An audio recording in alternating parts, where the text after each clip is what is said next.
Heritage Foundation, un think tank américain, a demandé au gouvernement l'accès à la demande de visa du prince Harry qui selon eux enfreint la loi du pays. Cependant, le ministère de la Sécurité intérieure a fermement refusé, donnant gain de cause au duc de Sussex.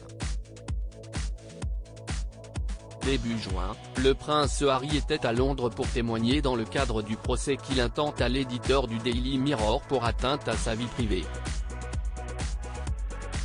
Cependant, alors qu'il était au Royaume-Uni, une affaire a éclaté à son sujet aux États-Unis où il vit en Californie depuis maintenant 3 ans avec sa femme Meghan Markle et leurs enfants Archie et Lilibet. Heritage Foundation, un think tank conservateur, a demandé à avoir accès aux documents de sa demande de visa sur le sol américain. Leur demande a alors été examinée de près par un juge fédéral de Washington DC qui a ensuite transmis celle-ci directement au gouvernement. Ils ont finalement décidé de clore le dossier sans accéder à leur demande. Le ministère de la Sécurité intérieure affirme que leur demande n'a pas d'intérêt public. Ce mardi 13 juin, le ministère de la Sécurité intérieure a rendu son avis, ont partagé le Télégraphe et TF1 Info. Il a estimé que la demande de Heritage Foundation n'a pas d'intérêt public à la divulgation suffisante pour l'emporter sur les intérêts de la vie privée du sujet, du prince Harry, note de la rédaction. De leur côté, le think tank avait mis en avant la loi sur la liberté de l'information des États-Unis et a également mis en avant les détails de la vie privée du prince Harry qu'il a dévoilé dans son livre Le Suppléant.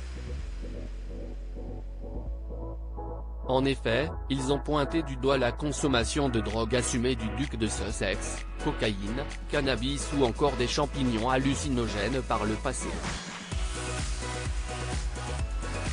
Il a admis publiquement un certain nombre de délits de drogue aux États-Unis et à l'étranger. La loi américaine rend normalement de telles personnes inéligibles à l'entrée, dans le pays, ont-ils utilisé comme argument. Heritage Foundation pointe du doigt un manque de transparence. La décision rendue par le ministère de la Sécurité intérieure n'a pas été bien accueillie par le Heritage Foundation qui a affirmé qu'il s'agissait d'un manque effroyable de transparence de l'administration Biden. Il n'y a que 3 hypothèses possibles sur la manière dont le prince Harry a pu entrer aux États-Unis.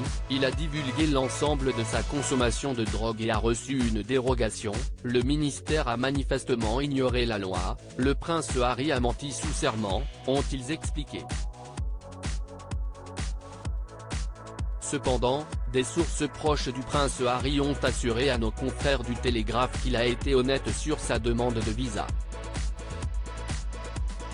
De leur côté, le think tank a garanti qu'ils continueront le combat devant le tribunal fédéral puisqu'ils ont pour objectif l'application et l'exécution des lois américaines sur l'immigration sans peur ni faveur.